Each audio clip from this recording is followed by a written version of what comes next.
خدا می‌داند که من هر وقت نظرم به این جوانهایی که عازم جبهه هستند و با شور و شعف دارند به جبهه ها میرند، وقتی من اونها را نگاه میکنم از خودم خجالت میکشم.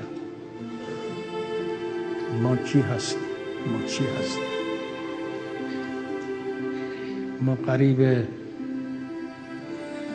80 و چند سال در این دنیا، خود منم میگم، بودم و به قدر این چند روزی که اینها مشغول خدمت هستم ما خدمت نکردیم. ما خودمون را نساختیم. از من گذشت، لکن شما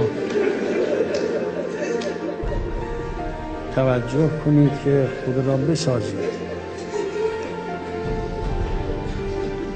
توجه کنید که دنیا را به چیزی نگیرید.